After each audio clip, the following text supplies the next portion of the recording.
I'm Melissa. I'm Jam. And I'm a chemist. And I'm not. And welcome to Chemistry for Your Life. The podcast helps you understand the chemistry of your everyday life. Okay, so this episode is sort of a follow-up on last week's re-release. Okay. We talked about how Bri requested a wedding chemistry episode, and we hadn't gotten to do it because we were in the middle of that smoke detector series. Right. Okay, so one of the things she suggested was maybe gemstone chemistry or, gold chemistry. And I got really excited about the idea of gemstone chemistry. Okay. And actually, I've been thinking about doing gemstone chemistry for a while, but sometimes inspiration just has to strike. And so Bri's request was that. Nice. That inspiration. Nice. And so Bri is one of our H-bonders on Patreon. So she's one of our top tier supporters. Yes. And she comes to a lot of our events, and we've really sort of begun to have a friendship with her, which has been so cool. Yeah, she's super cool. She does a lot of artwork where she animates different biochem stuff, which is really cool. Yeah, that's awesome. So we've just gotten to know her better, and I wanted to do this for her. So shout out, Bri. Nice. Cheers to you, Bri. Congrats. Cheers. We love marriage. Yes. Our separate marriages. We're not married to each other. Yeah, and also just the idea of it in a general sense. It's just the best.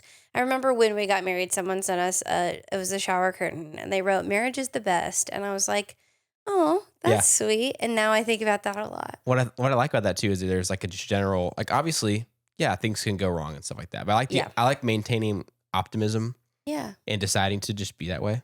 I felt the same way about having kids too. I've heard people like have sort of realism or even some pessimism about it. And I was like, I just want to be an optimist about it, Before we get too into it too, I'll make an apology like you did a few episodes ago where I've just got some junk, some, what do you call it? Some viral stuff going on? Something that's just, the biggest thing is just my nose keeps being stuffed up. So Congestion, there we go. So it just makes my voice sound weird. And also at its worst, sometimes like maybe halfway through the episode, I'll start sounding like this, where you really can't breathe. Yeah. And it'll actually be kind of funny, I'm sure. And for you guys, not for me, but.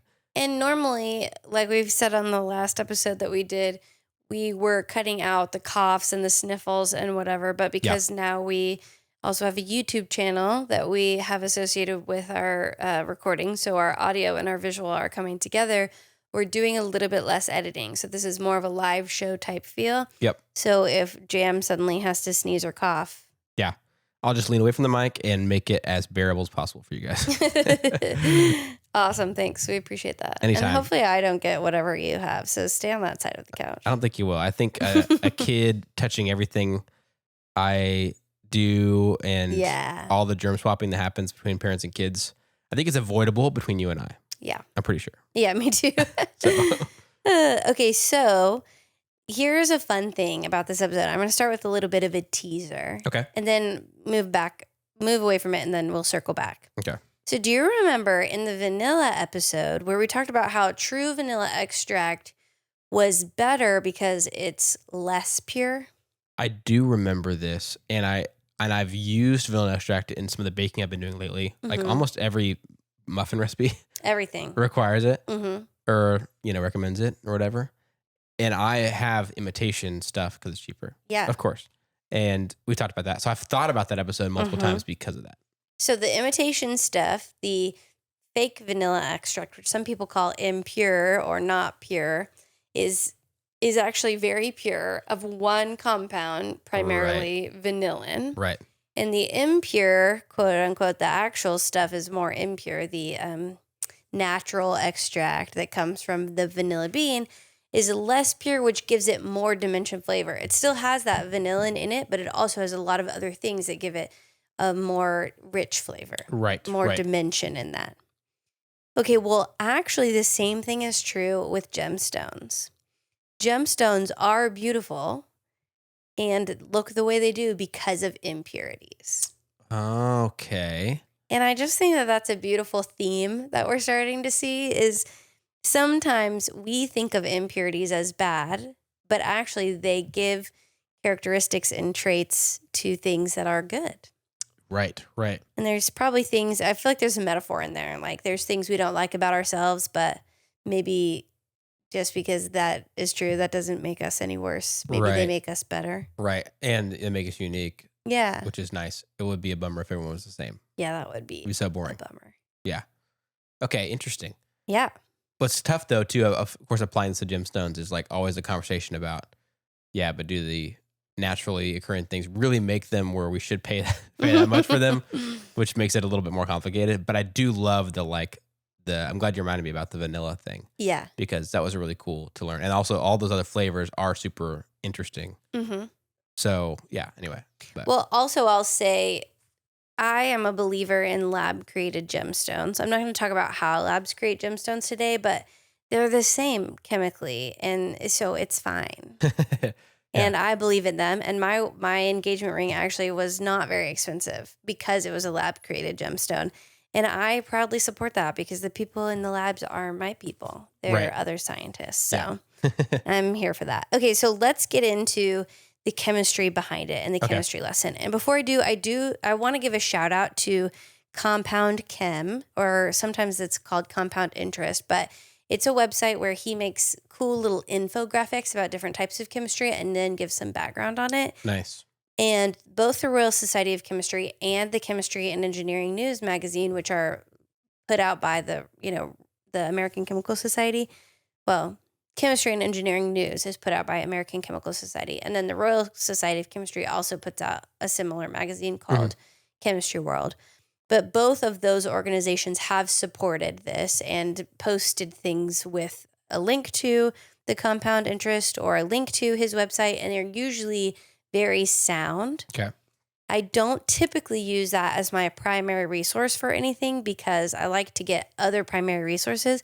But in this case, both the American Chemical Society and the Royal Society of Chemistry had linked to his work. And so that is actually the primary, two of his infographics are some of the primary sources I used on this episode. And whenever I don't primarily rely on peer-reviewed journals, I always like to shout that out. So and thank the person who did this. I think his name is Andy, for making such awesome infographics. They're really good. If you're ever bored, go check out that website. I really like it. I think we also follow him on Twitter. It's really good. Yeah, I think we do too. So just wanted to shout that out. But let's get into the chemistry. So gemstones are essentially salts. Okay. And salts in chemistry are usually, it's something that has this ionic bond, which means that one atom has given up electrons, making it positive, and another has gained extra electrons, making it negative, and then they are attracted to each other similar to magnets. The negative and the positive bring them together. Okay. Something I didn't think about before we started recording is I use my hand so much to visualize while we're talking, and now people can see it. Yeah, that's true. That's a huge benefit. I never thought about that. Okay. For those of you who are listening, I was putting a negative and a positive, like one fist in the other, and bringing them together. And I do that a lot, but nobody could see it for the longest time. So, for example, aluminum oxide is a really common mineral, and it has aluminum, which has lost 3 electrons. And usually there are 2 of those. So aluminum is usually 3+, and if you have 2 of them, there are 6 electrons missing from those 2 aluminum atoms. Okay. And then what they'll bind to is something with a negative charge, which has extra electrons. And so in the case of aluminum oxide, oxygen tends to gain 2 electrons to get it to a relatively full octet, whatever. So then you'll get 3 oxygens with 2 negative charge. So there again, we have 6 negative. Okay. So 2 aluminum, 3+, 3 oxygen, 2 negative is 6 pluses and 6 minuses. And they come together. Got it. Okay. And I think we tend to think, there's 2 that come together and that's one little unit. And then there's a bunch of units like that. But really what happens, and we've talked about this before, in salts and other crystals is there's what's called a lattice structure. Now, I like to imagine myself shrinking down to the size of the atoms. And it's sort of this repeating pattern that goes on and on as far as the eye can see. And it reminds me of scaffolding. Scaffolding is this 3-dimensional structure, but it's very repetitive. Right. And people use scaffolding when they're working on buildings. But that's the best way I can think of the lattice structure is it's like a scaffold. It just has these repeating units of atoms. Yeah. As far as the eye can see. And there's positives and negatives, and they're bound to each other and making this nice, really strongly bound together structure. Nice. Okay. So that's what's going on sort of at the molecular level of minerals like aluminum oxide. But actually, aluminum oxide is colorless. And a lot of minerals are just in their natural state. Sorry, knocking my mic around, readjusting. A lot of minerals are just in their natural state. They have this colorless, no light is absorbed. So something that has color, if it does have color, when the light hits it, either the light is absorbed or the light is allowed to pass through or be reflected back. Okay. And what we see is any of the light that's not absorbed. Okay. Right? Right. So in this case, in colorless stones, the light's not absorbed. It just passes through or gets reflected, and the right wavelength isn't there for that visible light to be absorbed. Okay. And the way I like to think of light being absorbed, what really happens is when light hits a molecule or a set of atoms, or like in this case, our gemstones, if the light can be absorbed, there basically has to be this exact right amount of light that can be absorbed. And what will happen is it brings the electron and excites it up to a higher level. That's what happens when light is absorbed. And it happens in specific sizes of light.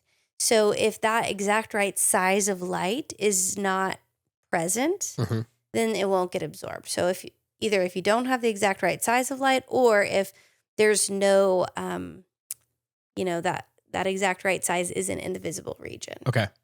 And we talked about that with acetate. Is it acetate that a lot of glasses are made out of? Oh, I don't know.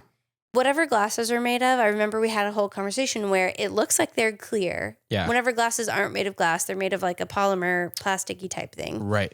And they look like they're clear to us, but if they actually absorb all UV light. So if you were to look from a UV perspective, they look dark. Right. So their exact right size of light or wavelength of light is in the invisible region, right? Not the visible region. But if like something is totally opaque, that's because it can't pass through in the visible region. Got it. Right. Yes. Okay, so in the case of gemstones, the colorless ones, they don't have that exact right wavelength that's not in the visible region. So nothing in them can absorb the light in the visible region. They may be absorbing it in other regions. We just don't know. We don't have that type of vision. Right. And my analogy was like on rungs of a ladder, how it has to be just exactly, you can't miss the rung. Right. If you want to keep climbing up. And the same thing is true when you absorb light. You have to get the exact, you can't miss the rung. The light has to get you right up to that level. You can't go above it and you can't go below it. That makes total sense. Yeah, that's perfect. So that doesn't exist in colorless stones. But in stones that are colored, somehow there is something present in the stone that makes it to where there's a visible light can be absorbed. Okay. So in this case, often transition metals have a lot of extra rungs. So if you take one of the aluminums out and replace it with an impurity of another type of metal, for example, in the aluminum oxide, it could go from colorless to being colorful. Okay. So because when you take out, we'll say aluminum oxide, you take it out and you add in chromium, a chromium ion instead of an aluminum ion. Then you've added in a few extra rungs, and when the visible light passes through, instead of being colorless, it would be red. Okay. So aluminum oxide is the base mineral for rubies and sapphires. But if you have chromium in the rubies, chromium impurities, it makes rubies in the aluminum oxide. If you have titanium and iron impurities in the aluminum oxide, that's a sapphire. Okay. So they're the same base mineral, but depending on what transition metal you add in and what extra little shelves it brings with it, it can totally change the light that's capable of being absorbed and therefore change the color of the gemstone. Interesting. So if you just look up what's the chemical structure of rubies or of sapphires, both will come back with aluminum oxide, but just with the little asterisk that the impurities are chromium in one or titanium and iron in the other. Dang. That is not at all what I expected. What did you expect? I don't know. I mean, I guess I assumed that it would be a totally different like structure in terms of one of the key elements making up the crystal lattice would be different. You know what I mean? Some of them have different structures. That's true. Yeah. But usually the impurities are the things that are giving it colors. A lot of the minerals in their basic state don't have color, and impurities are what give them color. Interesting. And that was the compound interest that I shouted out. You can go look at what the base structure is and what impurities give it the color. Wow. I know. It's just cool that the impurities, like I guess expected, not knowing a lot about gems in general, but like that the impurities might have something to do with like maybe some glimmeriness of the effect of light or something like that. But I didn't expect it to be all the way to being as important as the color of the gem. You know what I mean? Yeah, and it only takes like 1% of aluminum to be swapped out for this impurity for the color to change. Dang, that's crazy. crazy. Isn't that amazing? Yeah. And so just to revisit, because I feel like I got a little jumbled up. So essentially, when you have your colorless mineral, there's not rungs of ladders that light can be absorbed to go up to. It's either those gaps are too big or too small. The visible light just doesn't have any just perfect Goldilocks wavelength that'll get it from the electrons from the rung of ladder where they are up to the next rung. Right. But if you put an impurity in there, it opens up new rungs that may not have been there before, especially transition metal impurities. Because if you can remember all the way back to general chemistry, there's different, levels where electrons can hang out. And the transition metals have like 5 extra levels that some of the other ones don't have. Okay. That are open and available for electrons to move to. And so it just so happens that they're convenient to absorb light in the visible region with those specific extra rungs. Okay. So you'll usually see them in the transition metals. Those are the metals in the short fat part of the periodic table in the middle there. Okay.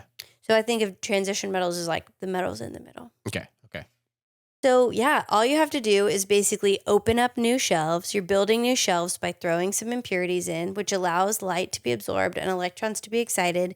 And it changes a colorless mineral to a brightly colored, beautiful, what we would consider gemstone. Yeah. Wow. Isn't that amazing? Yeah, that is so crazy. And the same thing is true for other gemstones as well. Like diamond is pure carbon, so it's not as much as a salt. Like salts are usually positively charged and negatively charged ions being attracted to each other. It's just all carbons that because of their structure have this really beautiful repeating unit, the way they've bound to each other. But if you have some nitrogens in there, it will make the diamond look more and more yellow. So again, the impurity can change the color, which I think yellow diamonds look pretty cool, actually.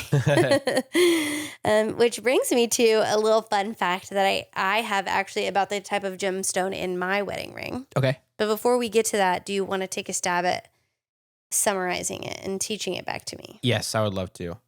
I think one of the things that's always so challenging for me is and this has happened a bunch of times in our other episodes that have like dipped into things about light. Yeah, color and light are weird. It's just so hard and so not intuitive. And I think, like sometimes it just happens to be that it's because it's been a long time since we talked about it. Yeah. Maybe if we happen to have a bunch of light episodes in a row, I'd be like, yep, got it. Good. But the like absorbing and reflecting, you know what I mean? Yeah. Throws it off because it all feels like, I don't know. It's just not the way most of us think light works. Yeah, right? It is hard for me too. And sometimes I'll go a period of avoiding episodes because I'm like, is there a good way to explain this? Right. But I think that's part of why we have the option for you to explain it back to me, because it helps us make sure that it's solidified in our minds and for the listeners too. And the freedom to get it very wrong. Yeah. Yeah. Now's the time. Now's the time. Yep. In front of we everyone. love mistakes. You got to make mistakes to learn. Yeah.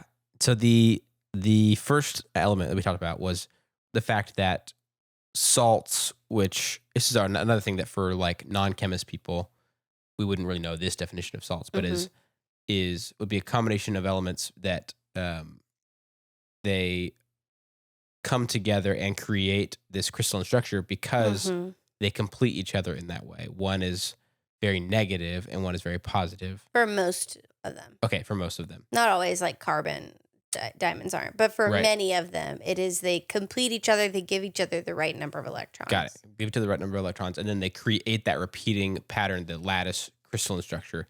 Are all salts crystals? I know not all crystals are salts, right? Yes. But are all salts want to be like in a crystal? I think they can be. I mean, I don't think they, like we grind down salt and then you can't see the crystalline structure of like table salt. But have you ever seen there's like a cave with those giant salt crystals in it?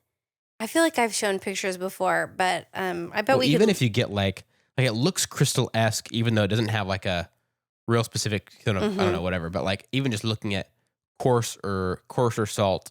Yes, it has that look to it. You can tell it's crystal. Yeah. Crystally, you know. I just pulled it up. You can look up giant salt crystal cave and you'll see like the giant crystalline repeating structures. Yeah. So I feel like I'm hesitant to give any kind of ultimatum like, yes, every single salt will make a crystalline structure in the right environment. Right. But I think most of them can make that crystalline structure because they have the repeating units. Right. And they want to, if they have the opportunity. They want to line up beautifully, which is, that's kind of what crystals are in chemistry. When you think about a crystalline structure, it's like, oh, it has a unit that is highly repeatable. And so when it settles down into its solid state, it lines up those units and then it's, really orderly on a molecular level. And then to our eyes, that looks really beautiful. Right. It's also stable in that way too, right? Yeah. And it's easy. It's also, right. Oh, sorry. I was going to say it's easy for them to line up. Okay. Got it. In that ordered way, given the right conditions. Yeah. And they want to be together in the first place because they need each other. Mm-hmm. Like they need to complete each other's the opposing ions. Ions. Yeah. Okay. Got it. So in the case of a lot of gemstones, there's a number of them that are aluminum oxide. Mm-hmm. Or some combination of aluminum oxide and maybe like there's like beryllium or whatever, but aluminum oxide is the simplest one. So that was the example I gave. Got it. That's definitely helpful. I love simple. And so, but on its own, if you had just pure aluminum oxide, it doesn't have a color to it. Right. Because all the light that, I want to get this right. So all the light that hits it, it doesn't absorb any of it? Right. The light's not absorbed. The light can just pass through the gemstone. And, it might be like reflected in the facets of the gemstone or whatever. But it's not absorbed. Nothing's absorbed. Nothing's absorbed. And that's where color comes in. Whenever certain wavelengths are absorbed and some are reflected or whatever. Right. That's why we see color. In this case, none of them are absorbed. Mm-hmm. So it looks essentially colorless. Yes. Okay. And that's aluminum oxide on its own. And then, or I guess like diamonds, like you said too. Like yes, diamonds they don't, theoretically, as long as they're pure, aren't absorbing the light. But if we want color to them, it's actually impurities and small amounts of other elements that end up allowing there to be some diversity in there that actually lets some light be absorbed. Yes. Because it creates a rung for the wavelength to grab onto, sort of.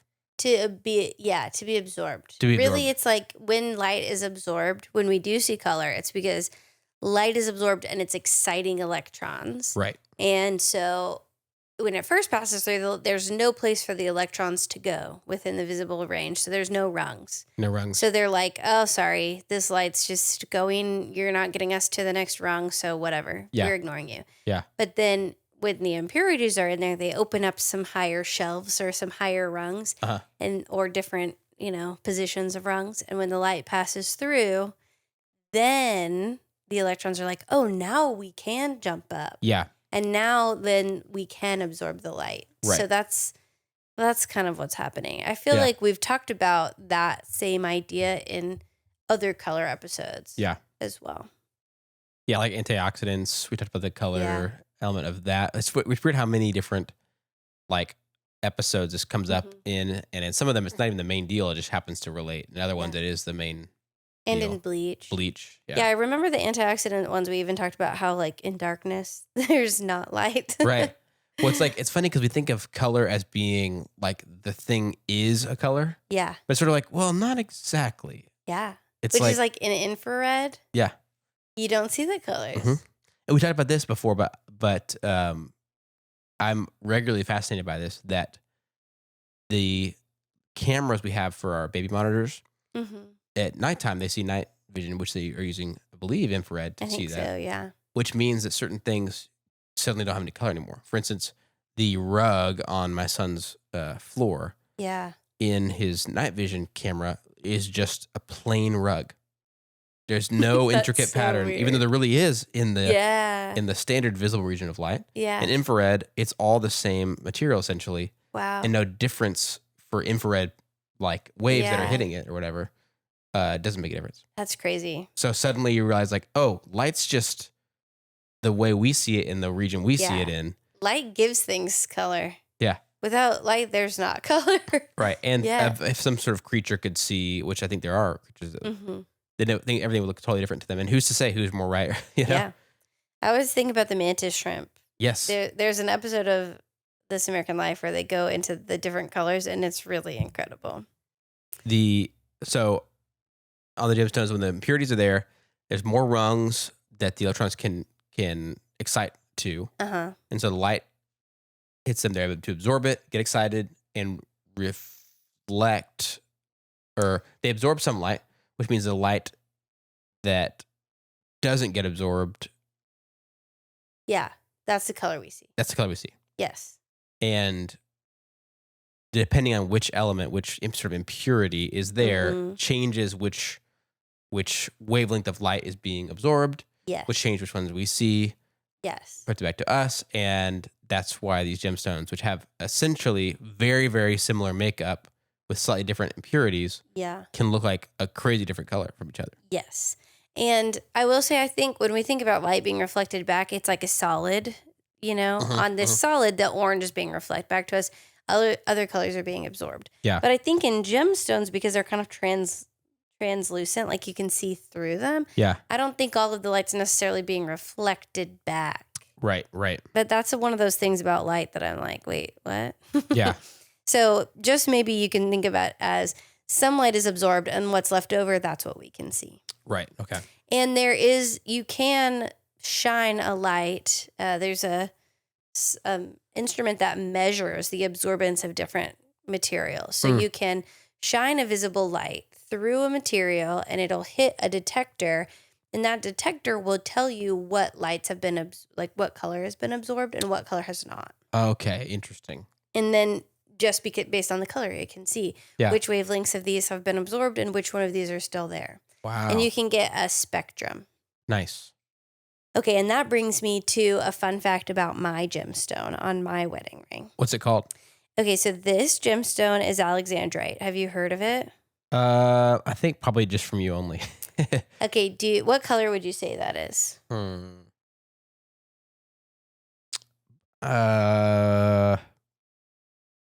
It looks to me like it's kind of hard to describe. It's like a deep pale blue. Yeah. Is what I would say. And I call it like a bluey green. Yeah. Yeah. Do you see maybe a little bit of like reddish in there? Yes, which made me almost say something about purple because of that. But like the blue, at least in the light we're in right now, seems more like the easier thing to go with. It doesn't look like so purpley that you'd say, oh, purple, definitely. What happens if you see it under this light? Does that change anything for you?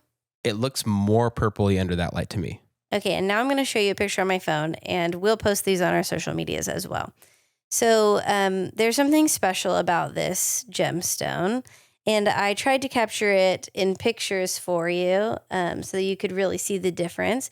This is my ring under like a lamp, directly under it. Okay. What color does that look? Like a violet. bright, clear violet, right? Like no question about the color. Yeah, 100%. And then this is just moments later outside. Okay. And it looks totally different, yes, right? Yes, it does. Totally different. Okay, so this is this plays on two different things about light. Okay. So one is the alexandrite absorbs, so it absorbs yellows and like deep blues. So what's mostly left is red and bluish green. Okay. So that's what alexandrite's color is mostly made up of, which is, I think, part of why it was hard for you to describe, because there's like a bluish green, which does make it look like a pale blue. Yeah. Plus a little bit of red in it. Yeah. Okay, so now put that on a shelf. Mm-hmm. You as a camera person, as a filmmaker, I'm sure know that there's different qualities to different lights. Correct. And even the lights technically have a different color to them, even if they don't appear that way to us. They might have a larger amount of red light or a lower amount of red light. Right. Well, incandescent light, which is usually the light that comes from candles or from flame, has a higher warmth to it, which means it has more red. Right. So if you take the blue and green that you see my light, or the blue, green, and the red in the alexandrite, and you turn up the red, then it might look more purple. Ah, right. But in naturally occurring light, actually there's less red compared to the blue-green. Yeah. So that fades a little into the background. Yeah. And then it looks more blue-green there's like a hint of red that you can sort of see, but it's hard to identify it. Yeah. Yeah. And so alexandrite is known for being able to literally change colors in different light. That's cool. That's awesome. Because of the way it absorbs and what's left behind, blue and red make purple. Yeah. So it can look very purple in high warm toned light, and it can look very blue-green in low warm tone light with more cool colors in there. Dang. And I don't know if I'll be able to post this video, but I even made a video where it started out in the lamp light, and then I went and put it under the light in my kitchen, and then I went outside, and you could see the more blue-green outside, and so you can sort of see it change in different tones. That's awesome. So I picked this because of the chemistry in the gemstone, letting it be multiple colors. Wow. Funnily enough, because light's one I don't like. Yeah, yeah. I think that's cool. Yeah, so it plays on both the idea that there can be different amounts of different colors and the idea that it has different absorbance. And part of what I liked about the compound chem that I talked about, that resource, is they actually have an infographic specifically on alexandrite. And I really want to encourage you to go look at the website, because I'm showing it to Jam right now, but you can see here's where it absorbs and what's left. Yeah. And in the natural light, there's a much higher level of the light blue to green and lower of the reds. But then in the indoor light, in like a light bulb, it can be less of blue green and more red. Totally. And the more valuable, and I think they just probably maybe have a higher level of impurities of alexandrite, they can change really noticeably. Wow. But then others are a little bit more subtle. I would say mine's probably on the more subtle, but I can notice it, especially when I'm driving around outside or whatever, different environments. It's like, my ring looks really this color in this light today. Yeah. I think that's cool. So that's a little bit about a personal thing about my gemstone. And it is lab created, which again, I'm fine with. And it was not very expensive at all. Nice. Because of that. So nice. I'm in favor of lab created gemstones. And you can achieve the same effect if you want to. Like, it's not like purity means no colors anymore, Right, It's like, it would be a bummer if it was like, we created it in the lab and now we figured out that none of them have any colors because the impurities was what made them have color. Yeah, chemically they're the same. So, and a lot of them are more ethical. So that's why I tend to go with those. That's cool. Yeah, too. 100%. And doesn't your wife have a slightly pink or peachish? Yeah, hers is, I believe it's called Morganite. Morganite. I don't know much about it. I just know she liked it. And so I was like, that's not on my list here. I'll listen to what you want. Yeah. I'm looking up the chemical structure of Morganite real quick. It looks like it's beryllium aluminum silicate, which is similar. There's beryllium also in alexandrite. Oh. Beryllium aluminum silicate, and it has Gonna see if I can see what impurities are in there. It's hard to look it up because it'll give you the base structure, and I'm like, yeah, but I know that the impurities are what makes it pretty. Yeah. Okay, it looks like I can't find it, but maybe I'll be able to. Yeah, it has like a slight pinkishness to it, but not super over. It's like a pale pink. Yeah, you know, which she likes. Kind of like the yellow diamonds. I feel like they're kind of pale like that too. Yeah. So that's the chemistry of gemstones. I think it's a really fun one. I'd been thinking about it for a while, so I'm glad it finally got to come to fruition. Yeah. And that I got to tell you about my fun wedding ring. That's awesome. Very cool. It's way more interesting than I expected. I mean, of course, just getting right out of the gate thinking gemstones, I'm like, okay, I'm not that interested in those. Yeah. I already bought the one I needed to buy. Yeah. My wife's not that into jewelry, so I haven't had to worry about gemstones in a while. Yeah. So I was thinking like, man, this is going to be interesting, but it's way more interesting than I thought. And color, despite being hard to understand, is fascinating. So yeah, I'm always here for it. And color, I feel like, plays a lot into your expertise of film, but also just our everyday life. And I love the idea that the impurities are what make gemstones beautiful. Yeah. Yep. I think that's cool. Is a really beautiful sort of underlying story to this chemistry lesson. Yeah. So yeah. Very cool. I love it. Awesome. Well, that was fun. Thanks, Bri, for giving us that suggestion. But speaking of fun things, fun like my wedding ring, fun like this topic, is there any fun thing that you have had recently? Yes, actually, yeah. So a friend of ours that Melissa and I have both known for a while, or I guess both of them, but more so our friend Josh, who've known longer, but him and his wife moved from our area to Oregon, to the Portland area. Because he's a chemist. He's a chemist. About a little less than a year ago, they moved there. And they were in town this past week. And so it took a lot of discussions and negotiations. But we finally found a common time for both him and his wife, Autumn, and Em and I and the kids to be able to hang out for like just, it only really worked for like an hour and a half. They had to go somewhere else. So we had to get back. But we had an hour and a half of just time to catch up. I love that. Which was awesome. And we just missed getting to see them more frequently. But they're doing great up there. And so it's really fun to get to hang out and catch up. They hadn't seen the kids in a while other than just videos and stuff. And they hadn't met our younger kid either. I was just thinking, they hadn't seen the kids, but I think last time it was just a kid. Yeah, just kid. Exactly. But they also, extra bonus points, gave me a bag of coffee from my favorite coffee shop. I tried a bunch, and there's so many good ones. So it's hard to pick. My favorite coffee shop in Portland that whenever Em and I went there in like 2018 or whatever. Yeah. And so they brought me a bag of coffee from there, which is so sweet, and I love it. And it's also the coffee shop that is featured in Comedians in Cars Getting Coffee when Jerry Seinfeld interviews Fred Armisen. Oh, I bet that's a fun episode. Yep. Checks so many boxes for me. And so visiting that shop was super cool because it was on there, but also their coffee was amazing. So anyway, a lot of fun things all packed into one. That is a fun thing. Fun interaction. So did I tell you that my brother also went up to the Seattle area? I mean, I guess Seattle's different than Portland, but went up to that region of the country and brought us back some coffee as well. I don't think so. So Mason's more the coffee person in our house, but he brought us back coffee, and he got me a Seattle Kraken shirt because that's the new hockey team that just came into existence. Cool. Nice. It's a really soft, cute shirt. Nice. But we watched our nephew, and that actually kind of transitions into what's going on in my life lately. Is it's been chaotic. Right. I think I mentioned I've been traveling a lot. I literally was out of town or had a large event every weekend in February and March. Yeah. And this next weekend's the last weekend in March. That gives you a date of when this was actually recorded. And that weekend I'm going out of town for a conference. And then after that in April, my life should calm down significantly. I think I only have one trip in April instead of one every weekend. Nice. And they haven't all been work trips. A lot of them have been personal trips too. But, you know, it's just lots of people having babies, lots of baby showers, lots of weddings, lots of events. Yeah.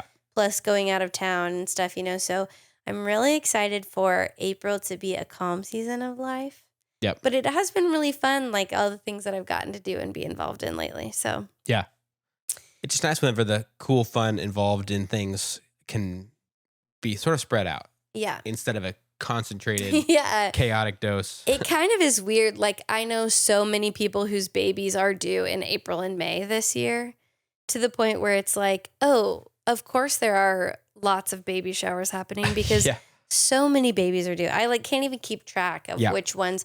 I'm like, wait, do you know the gender and when are you due? I know it's sometime this summer because everyone I know is due this summer. Yeah. There's lots of that happening. So yeah, there's been times where, and it only works if everyone knows each other, where like I've heard of in different kind of parts of our friend group and kind of network that we know of. Yeah. They just had to combine several. Yeah. Because it's like, okay, there's these 5 gals that all know each other well, and they're all due within like the same like 2 or 3 months. That'd be kind of fun. Yeah, let's just do a combined one, and then that way everyone can come. Because like if you have a bunch of separate ones, you're gonna have a situation where someone can't come to all of them. It's just gonna. You just have a table for each person. You just drop a gift, drop a gift, drop a gift. Everybody gets to see everybody, and then you get to see each other.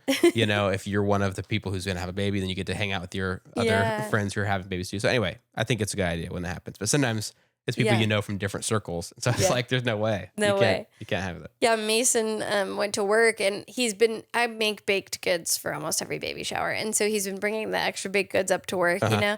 And so he said, oh yeah, there's another baby shower. And he's got an older guy who's like close to retirement who works near him. And that guy was like, you know, baby showers are contagious. And Mason was like, oh, we know the number that we've been to.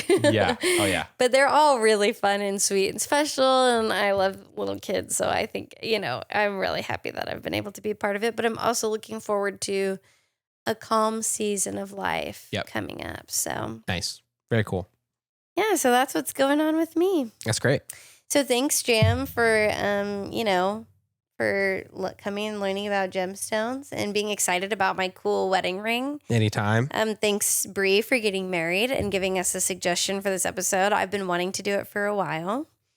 And thanks to all of you listeners and watchers who make it possible for us to do Chemistry for Your Life. I mean, really, our Patreon supporters are the reason why we can continue to make sure this podcast happens. So we really could not do it without y'all. Yeah, 100%.